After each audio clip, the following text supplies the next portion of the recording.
اس دور میں ہمارا ان انسانی اقدار کی طرف لوٹنا بہت ضروری ہو گیا ہے۔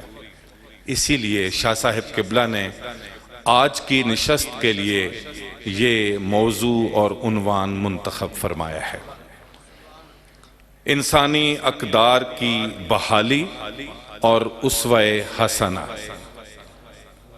میں بے حد محبت اور ادب اور احترام سے آپ سب کی طرف سے قبلہ شاہ صاحب کی خدمت میں گزارش کرتا ہوں کہ وہ اس موضوع پر گویا ہوں۔ پیر علامہ سید ریاض حسین شاہ صاحب۔ استغفر اللہ استغفر اللہ نحمده ونصلي ونسلم على رسوله الكريم اما بعد فاعوذ بالله من الشيطان الرجيم بسم الله الرحمن الرحيم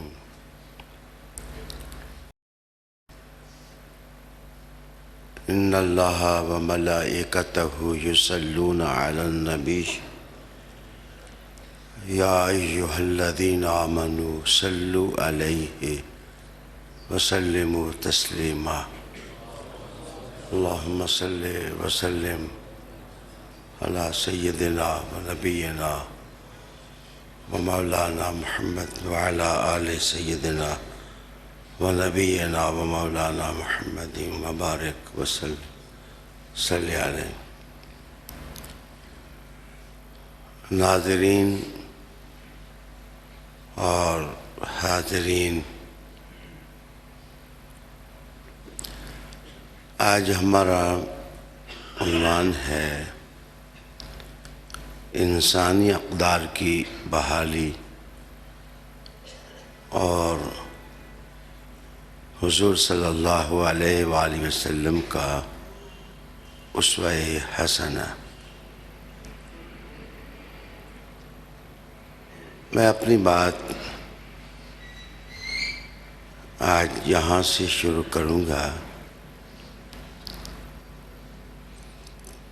کہ یہ کائنات ارضی اور کائنات سماوی، اگر آپ اس میں غور کریں تو آپ کو مختلف چیزیں مختلف حالتوں میں دکھائی دیں گی۔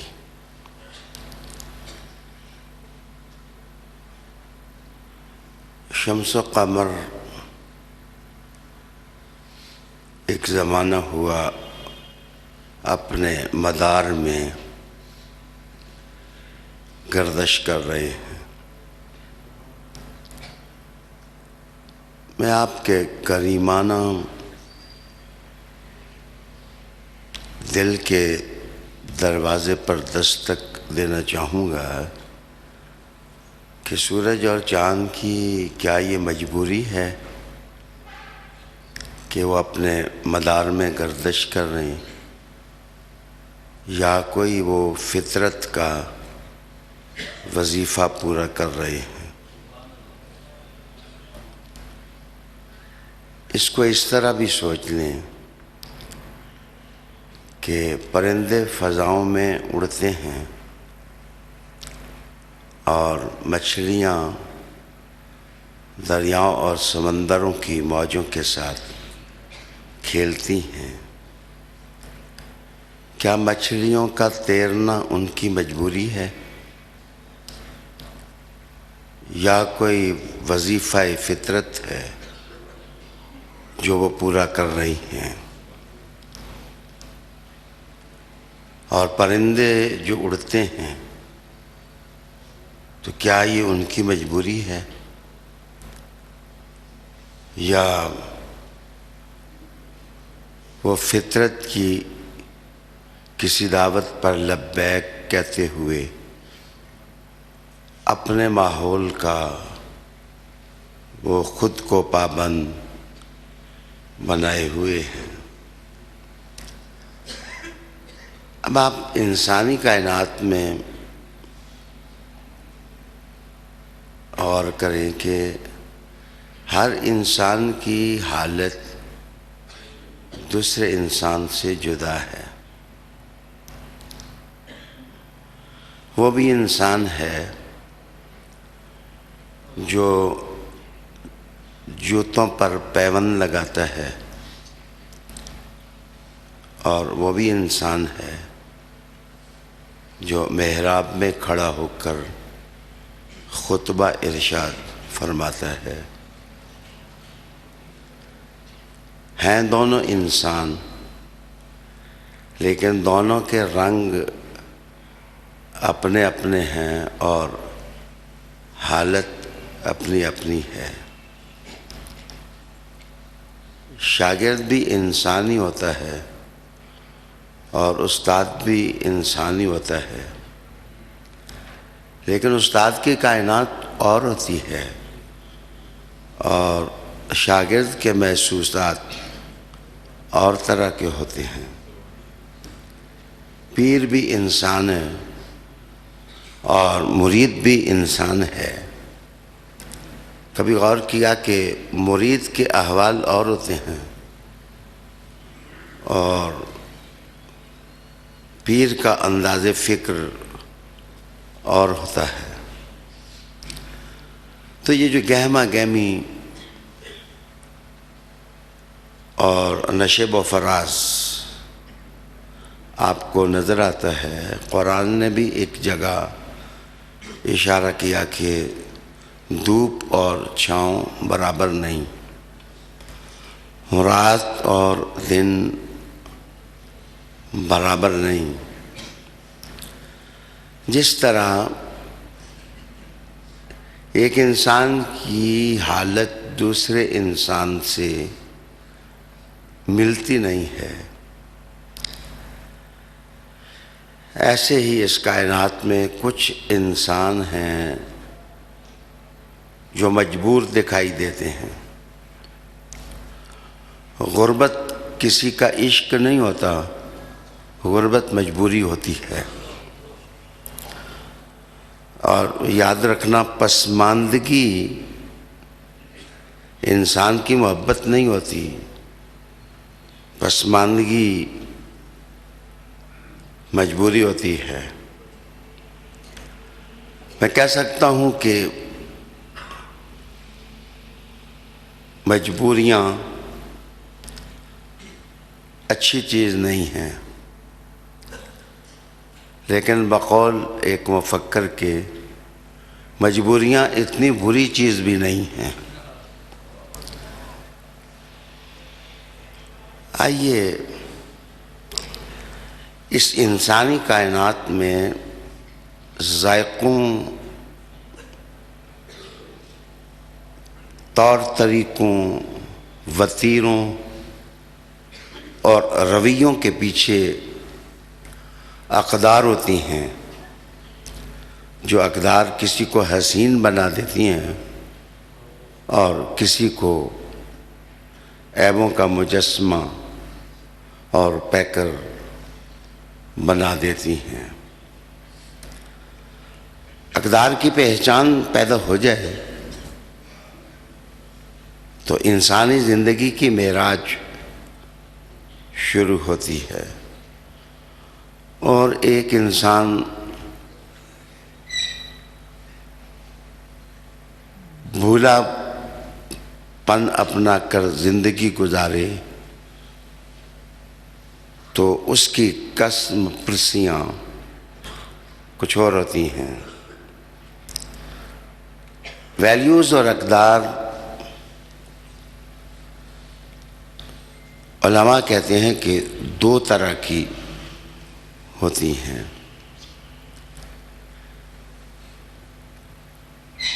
ولیم جیمز نے ایک جگہ لکھا کہ ایک ویلیوز ہوتی ہیں، ان کو فنکشنل ویلیوز کہتے ہیں۔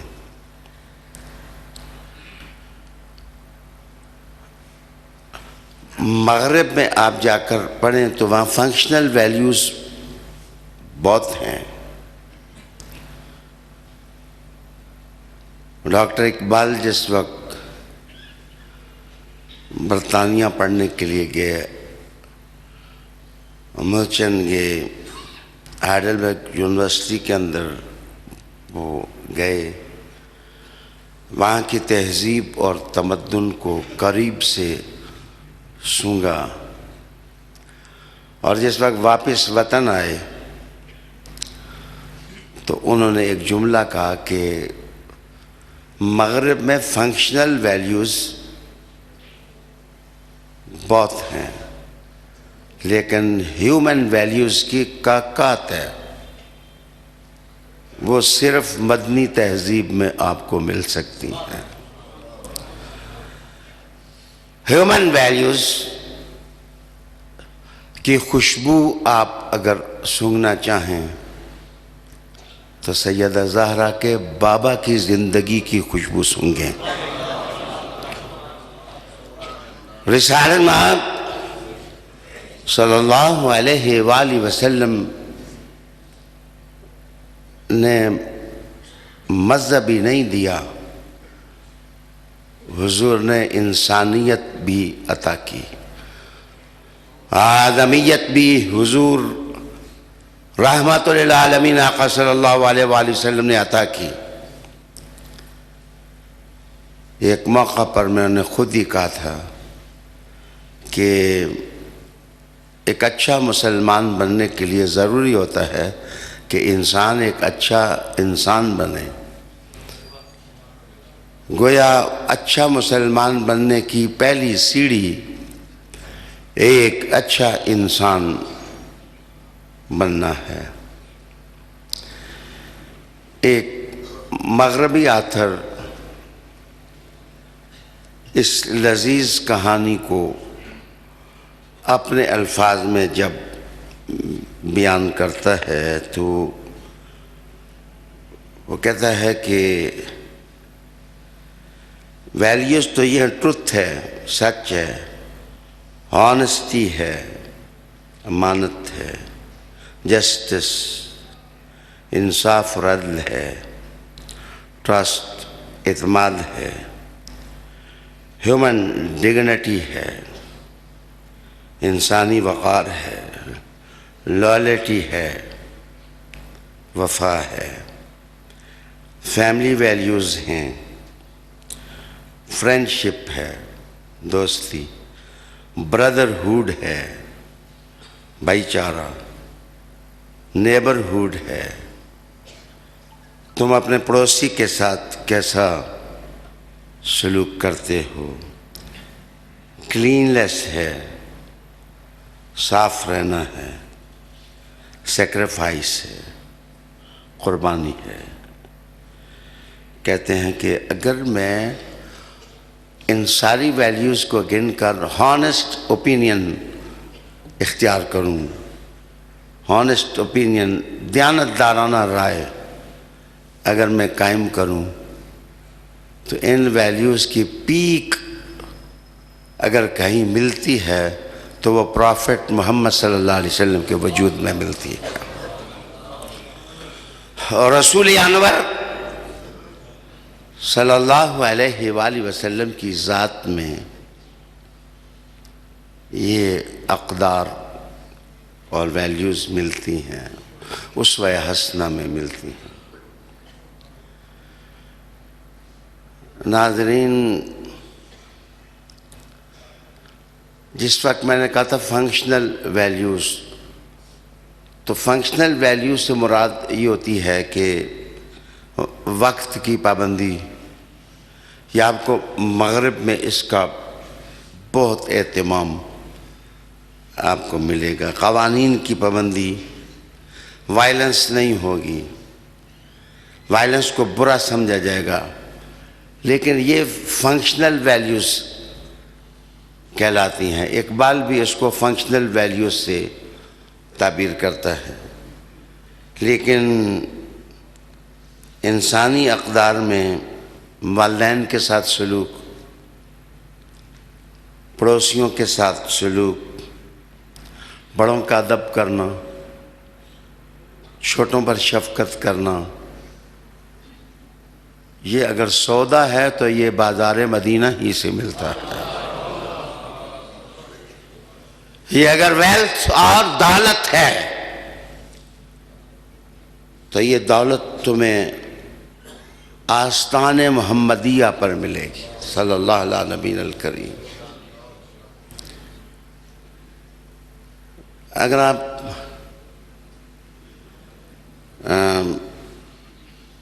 مغرب جائیں، الحمدللہ مغرب کے 27 ممالک میں نے بھی پھرے ہیں، وہاں یہ لفظ بہت ملیں گے آپ کو، آئی، می اینڈ مائی سیلف، میں ہوں، یہ چیز میری ہے، مائی سیلف یہ ہے۔ یہ ڈکشنری آپ کو وہاں زیادہ ملے گی۔ کبھی آپ نے سوچا کہ ساحل سمندر پر اگر 100 گورے ہوں اور وہ سینڈوچ کھا رہے ہوں تو وہ کبھی آپ کو نہیں کہیں گے کہ آپ نے کھانا ہے یا نہیں کھانا۔ مسلمان بدعمل بھی ہو تو جس وقت کسی اور آدمی کے ساتھ بیٹھے گا تو پہلے اس کو آفر کرے گا، آپ نے یہ کھانا ہے یا نہیں کھانا۔ یہ بڑا فرق ہے، ایک میں زندگی مائی سیلف کے گردا گرد گھومتی ہے اور دوسرے کے اندر زندگی مدینہ کے گردا گرد گھومتی ہے۔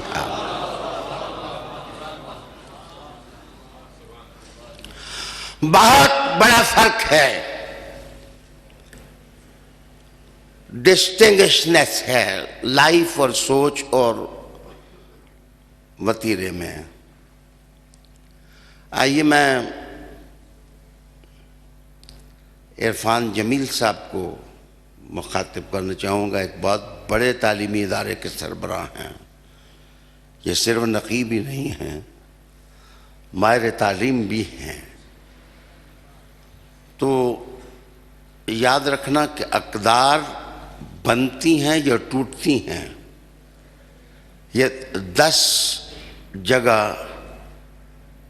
آپ غور و فکر کریں گے تو آپ کو پتہ چلے گا کہ یہاں ویلیوز کی کنسٹرکشن ہو رہی ہے یا اقدار کا جنازہ نکل رہا ہے اور انسانیت کی چیخیں نکل رہی ہیں اور آدمیت جو ہے وہ بلک رہی ہے۔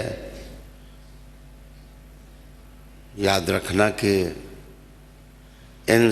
انسان قد کاٹ سے محسوس کیا جا سکتا ہے لیکن انسانیت قد اور شکل سے محسوس نہیں ہوتی۔ انسانیت باد نسیم کی طرح ہے، میں نے بھی اسے پایا ہے کہ انسانیت کی نسیم کہاں سے ملتی ہے، لیکن مجھے جب بھی ملی ہے آستان مصطفیٰ سے ملی ہے۔ لَقَدْ كَانَ لَكُمْ فِي رَسُولِ اللَّهِ أُسْوَةٌ حَسَنَةٌ، یہ ایک ڈیکلریشن ہے، اعلان اعلان اعلان اعلان، چھپا کر بات نہیں کی جا رہی ہے، اعلانیہ بات کی جا رہی ہے کہ تم جس کو مرضی ہے میدان میں لے آؤ، سامنے لے آؤ۔ آئینے کے اندر اگر حسن مہکتا ہے تو وہ صرف مصطفیٰ کریم ہی کا مہکتا ہے۔ لَقَدْ كَانَ لَكُمْ فِي رَسُولِ اللَّهِ أُسْوَةٌ حَسَنَةٌ۔ اب وہ 10 مقامات میں ہلکے ہلکے تشریحاتی جملوں کے ساتھ آپ کے سامنے پیش کروں گا، دعاؤں کی ضرورت ہے۔ عالی وقار دوستو،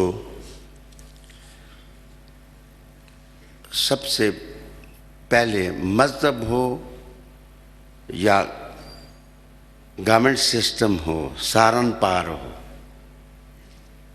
اب دیکھیں کہ عزتوں کی بحالی کہاں ملتی ہے اور عزتیں کہاں پائمال ہوتی ہیں۔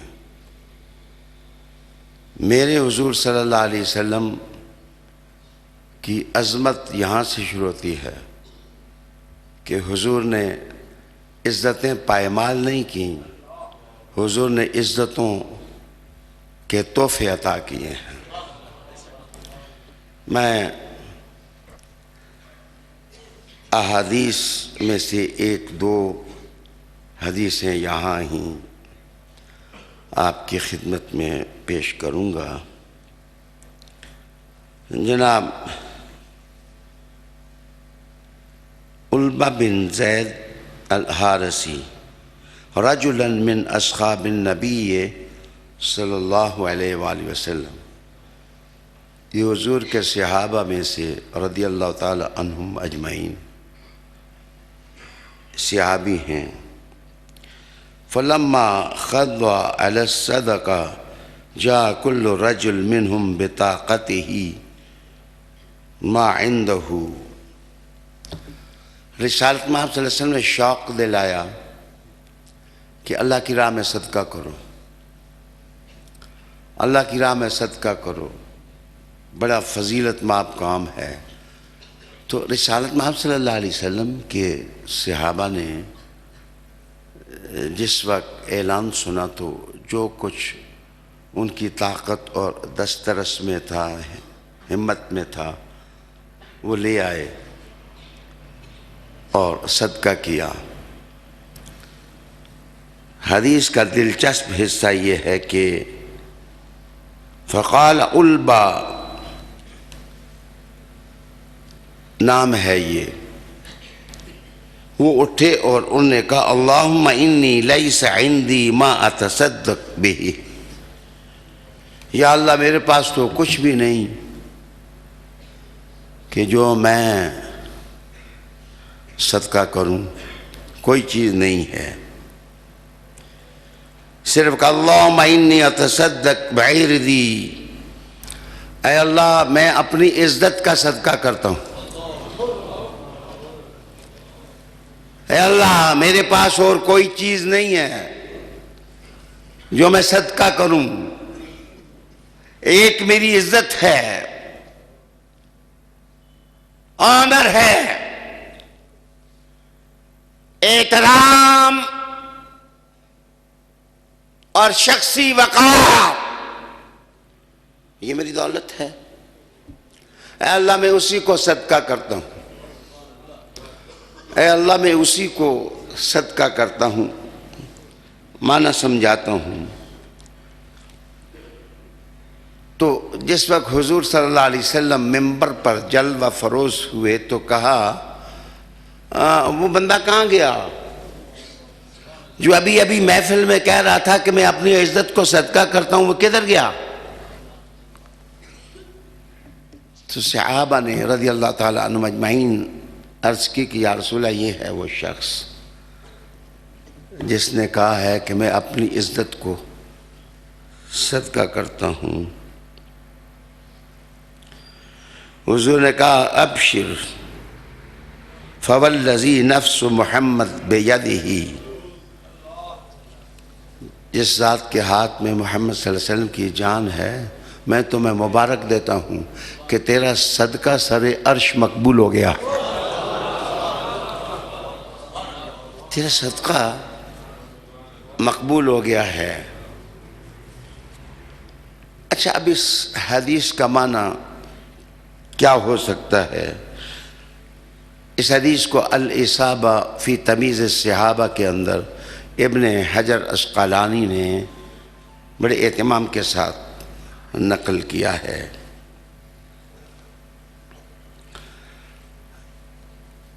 اس کا معنی کیا؟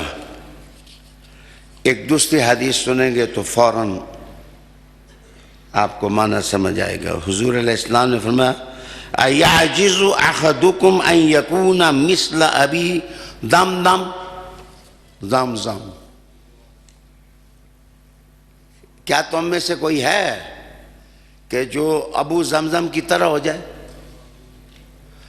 تمہیں ہے کوئی جو ابو زمزم کی طرح ہو جائے؟ فقالو، حضور کے صحابہ نے عرض کیا رضی اللہ تعالی عنہم اجمعین، عرض کیا کہ یا رسول اللہ یہ ابو دمدم کون ہے؟ لا نعرف ہم نہیں جانتے اس کو کہ یہ کون ہے. حضور علیہ السلام نے فرمایا اگلے زمانے کا ایک انسان. سرکار نے وضاحت کی اور وضاحت کر کے ارشاد فرمایا یہ اگلے زمانے کا ایک انسان ہے. قال ارضی لمن شتمنی. اصل میں اس نے اٹھ کے یہ کہہ دیا کہ جو شخص مجھے گالی دیتا ہے میں نے اپنی عزت صدقہ بنا دی ہے. جو شخص بے ادبی کرتا ہے، گالی دیتا ہے، مجھ کو برا بلا کہتا ہے، ناانوار الفاظ استعمال کرتا ہے، میری عزت اور احترام پر حملہ کرتا ہے، یا اللہ میں نے اپنی عزت کو صدقہ بنا دیا ہے کہ میں اس کو جواب نہیں دیتا. یا اللہ جیسے صدقے کا ثواب ہوتا ہے میرے چپ ہونے کا ثواب عطا فرما.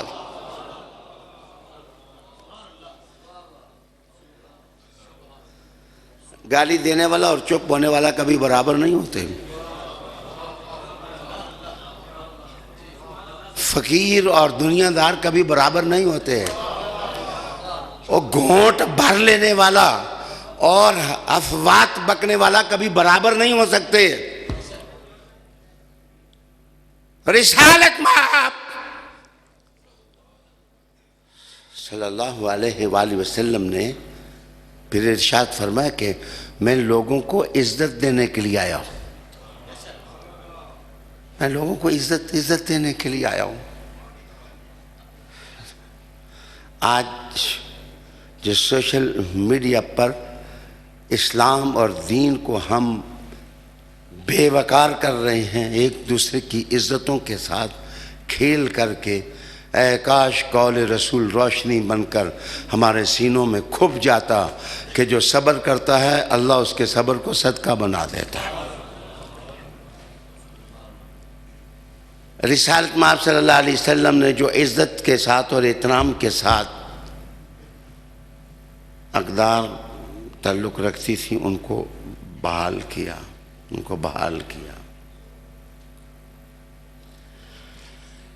معاف کریے.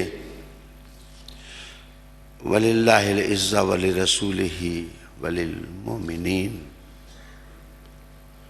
زمین سے اٹھا کر کے عزتوں میں میرے حضور نے لوگوں کو آسمان تک پہنچا دیا. اتنا بلند کیا میری سرکار نے، مصطفیٰ کریم صلی اللہ علیہ وآلہ وسلم نے. عالی دوستو، دوسری چیز مجبوریوں سے فائدہ اٹھانا. یہاں اقدار پائمال ہوتی ہیں. کسی مجبور آدمی کو اٹھانا، اس کو پیار دینا اور اس کو محبت دینا، اس کی ضرورت کو پورا کرنا، اس کے دل میں شفقت کو سمو دینا. اسلام نے یہ کچھ دیا. اس کی ایک ہی مثال دوں گا. یہ دیکھیں ایک عورت یمن سے چلی اور وہ اپنے پھٹے ہوئے خیمے کے اندر بیٹھی ہوئی تھی اور اس کا چھوٹا سا بچہ خیمے کے تالابوں کے ساتھ کھیل رہا تھا. کبھی اندر ہوتا کبھی باہر. قزاقوں اور چوروں اور ڈاکوؤں کا ایک قافلہ آیا اور اس بچے کو وہاں سے اٹھایا اور اغوا کر دیا اور عکاظ کے میلے میں جا کر اس کو بیچ دیا. اس کا بچے کا بخت تھا کہ حکیم بن حزام نے 400 درہم میں اس کو خریدا اور اپنی پھوپھی خدیجۃ الکبریٰ کو دے دیا اور وہ بچہ یوں آستان مصطفیٰ کریم پر پہنچ گیا. تاریخ اس کا نام زید ابن حارثہ رکھتی ہے. جناب، غلام کیوں بنائے جاتے ہیں؟ جناب، انسانوں کی فروخت اور بردہ فروشی کیا انسانی نفس کی آگ کو ٹھنڈا کرنے کے لیے انسانیت اور آدمیت کی تذلیل ہوتی ہے؟ وہ شخص، دیکھیں میں حضور کے گھرانے کا اللہ کے فضل سے اپنے دور میں سب سے بڑا نقیب ہوں، جس نے اصولوں پر کبھی سودا نہیں کیا، جس نے کسی کی طاقت کی پرواہ نہیں کی اور حالات کے فتنوں کی آنکھوں میں آنکھیں ڈالی ہیں۔ لیکن میں کہوں گا کہ عظمت کا یہ جھنڈا بھی لہراتے ہوئے دیکھیں کہ وہ صحیفہ جو حضور کے قلب پر نازل ہوا، اس میں نہ حسن کا نام ہے نہ حسین کا نام ہے، صرف زید کا نام ہے، صرف زید کا نام ہے۔ جناب یہ نام قرآن مجید کے صفحوں میں سورج سے زیادہ روشنی، لائٹ اور حوصلہ تقسیم کر رہا ہے کہ دنیا والوں، تم نے غلاموں کو دبایا اور مصطفیٰ نے غلاموں کو آزادی کی دولت عطا کی ہے، آزادی کی دولت عطا کی ہے۔ میں تاریخ کے اس روشن مرحلے میں استحجاب اور حیرانگی محسوس کر رہا ہوں کہ قرآن نے کتنی عزت دی ہے غلامی سے آزادی کی طرف آنے والوں کو، غلامی سے آزادی کی طرف آنے والوں کو کتنی عزت دی ہے کہ صرف قرآن مجید میں زید کا نام ہے، اور اگر حدیث میں اتریں تو دو ہی معشوق تھے جن کو حضور اپنا معشوق کہتے تھے، اگر باپ دیکھتے تو زید تھا اور بیٹا دیکھتے تو اسامہ تھا۔ میں عرض یہ کر رہا تھا کہ تھوڑا سا کوئی جرم ہونا، بڑا سنگین جرم ہونا تو حضور نے کہنا غلام آزاد کرو، غلام آزاد کرو، غلام آزاد کرو۔ اس کا مطلب یہ ہے کہ دنیا سے غلامی کو ختم کرنے کا سہرا مصطفیٰ کریم کے غلاموں کے سر ہے۔ اس نظام اور اس دین اور اس آئین اور اس قانون کے نام یہ عزتیں ہیں جس قانون کا نزول حضرت محمد صلی اللہ علیہ وآلہ وسلم کے دل پر ہوا۔ علی وقار دوستو، یہ زید ہی تھے کہ جن کی شہادت پر جب زید کی بہن رونے لگی، اس کی آہیں نکل گئیں، تو حضور علیہ السلام کی بھی آہیں نکل گئیں اور آپ گلو گرفتہ ہو گئے، رحمت عالم صلی اللہ علیہ وسلم گلو گرفتہ ہو گئے، یعنی آپ کی آواز جو ہے وہ بیٹھ گئی۔ تو مصطفیٰ کریم صلی اللہ علیہ وسلم فرمانے لگے زید تو میرا محبوب تھا۔ میں مسلمانوں، اسلامیان عالم، حضور کا راستہ عزت کا راستہ ہے، حضور کا راستہ احترام کا راستہ ہے، حضور کا راستہ آزادی کا راستہ ہے، حضور کا راستہ مشکلات سے نجات کا راستہ ہے، حضور صلی اللہ علیہ وآلہ وسلم کا راستہ وقار کا راستہ ہے۔ پوری انسانیت سرکار کے کردار کے اس پہلو کو سمجھنے کی کوشش کرے۔ باقی رہ گئی ایک اور حدیث آپ کو میں سنانا چاہوں گا، سنن ابی داؤد نے اس کو نقل کیا ہے۔ سنن ابی داؤد کے اندر یہ حدیث مروی ہے کہ صحابی کہتے ہیں سال ابن معاذ فرماتے ہیں غزوت مع النبی صلی اللہ علیہ وسلم غزوة کذا و کذا، میں نے رسول کریم علیہ السلام کی معیت میں مختلف غزوات میں شرکت کی ہے۔ اللہ نے مجھے یہ سعادت دی کہ میں رسالت مآب صلی اللہ علیہ وسلم کے ہم رکاب رہا، ان کے ساتھ میں رہا. فضيق الناس المنازل وقطعوا الطريق فبعث نبي الله صلى الله عليه وسلم مناديا ينادي في الناس أن من ضيق منزلا أو قطع طريقا فلا جهاد له أو كما قال النبي صلی اللہ علیہ وآلہ وسلم. حدیث کا مطلب یہ ہے کہ لوگوں نے پڑاؤ ڈالا تو اسے آپ بھی کہتے ہیں کہ تنگ تنگ ہو کر اپنے خیمے لگا لیے اور غیر ضروری طور پر پڑاؤ بڑھ گیا اور ان کے درمیان راستے لوگوں کے گزرنے کے نہیں تھے تو انہوں نے راستے مسدود کر دیے اور لوگوں میں تنگی آ گئی چلنے میں، رہنے اٹھنے بیٹھنے میں. یہ نقشہ میں نے ایک دفعہ منا کے اندر اپنی آنکھوں سے دیکھا تھا کہ راستے بند ہیں، خیمے لگے ہوئے ہیں، دروازوں پر چولہے جل رہے ہیں، کوئی نظم نہیں ہے، کوئی ضبط نہیں ہے.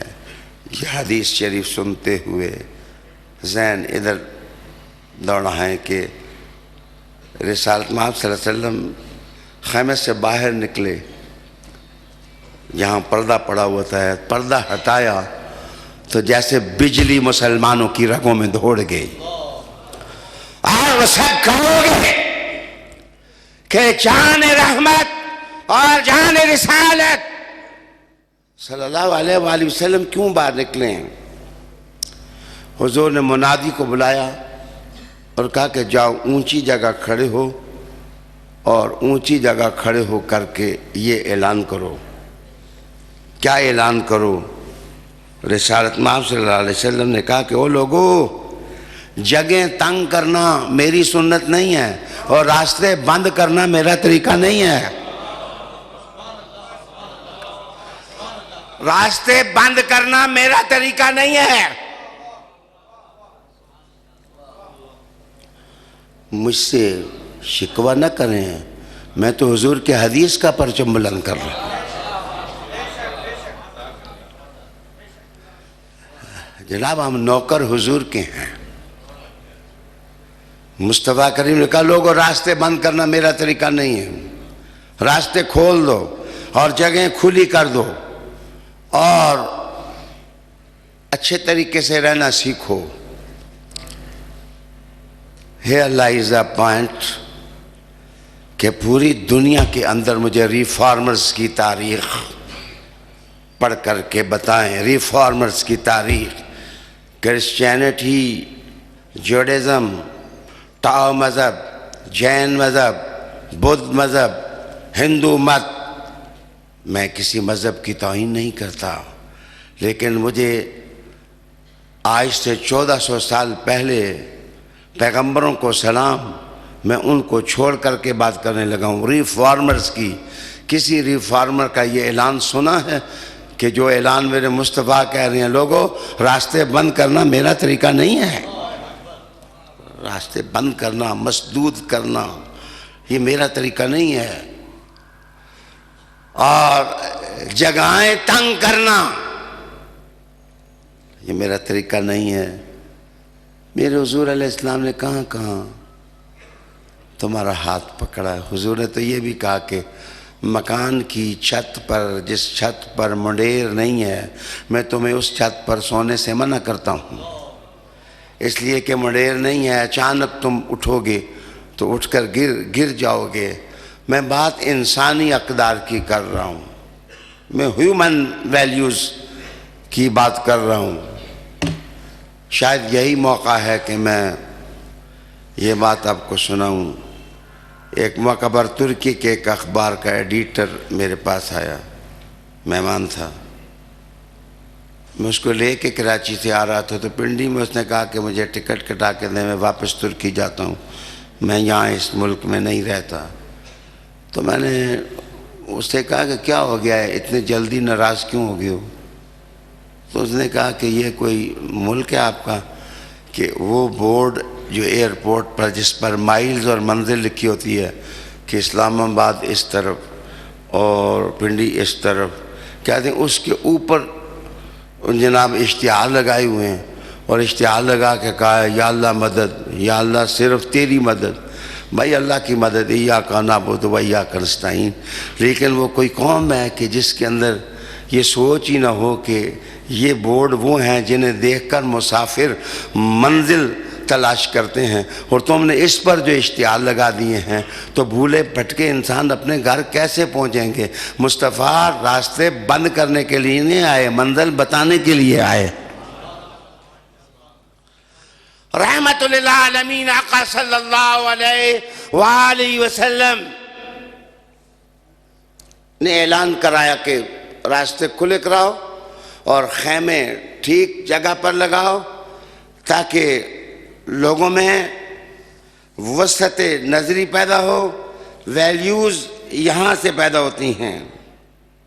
جناب انسانی خون ارزاں تھا، عورتوں کو زندہ در گور کیا جاتا تھا، باپ بچیوں کی چیخیں سن کر خوش ہوتے تھے کہ ہم نے بڑی غیرت کا مظاہرہ کیا ہے، ہم نے بڑی غیرت کا مظاہرہ کیا کہ اپنی ہی بیٹی، اپنے ہی لخت جگر کو ہم نے دفنا دیا ہے۔ مصطفیٰ کریم نے دیٹ از وائی کہ حضور علیہ السلام نے سیدہ فاطمہ کے لیے کھڑے ہو گئے اور اپنے پاس بٹھایا، آتے جاتے ان کے گھر گئے اور اعلان کیا کہ دنیا والے دیکھو مصطفیٰ عورت کو کتنی عزت دیتے ہیں، نسوانیت کو کتنی عزت مصطفیٰ کریم نے دی ہے۔ تم عورتوں کو زندہ در گور کرتے ہو۔ یاد رکھیے، دم، خون کی حفاظت، عزت کی حفاظت، مال کی حفاظت، رسول کریم علیہ السلام نے مسلمانوں کو کہا کہ تم ایک دوسرے کے بھائی ہو، تم ایک دوسرے کے مال اور عزتوں کے محافظ ہو۔ تمہیں کیا ہو گیا ہے؟ تم کس طرف نکل گئے ہو؟ تم کہاں جا رہے ہو؟ میرے دوستو، معاشی زیادتیاں، اکنامیکل مسٹیکس دنیا میں معاشی پسماندگی ویلیوز کو تباہ کرتی ہے۔ میرے رسالت مآب صلی اللہ علیہ وسلم نے اسی کی طرف اشارہ کیا کہ کاد الفقر ان یکون کفرا، غربت انسان کو کفر تک جا پہنچاتی ہے، غربت انسان کو کفر تک جا پہنچاتی ہے۔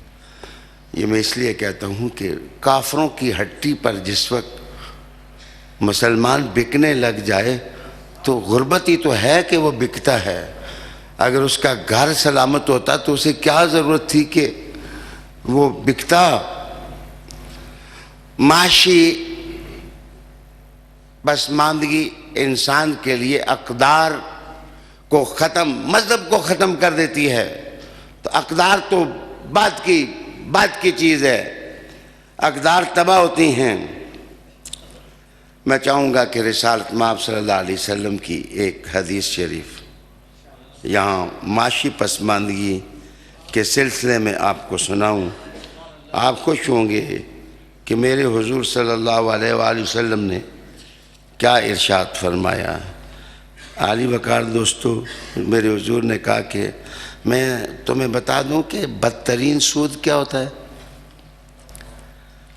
میں تمہیں بتا دوں کہ بدترین سود کیا ہوتا ہے؟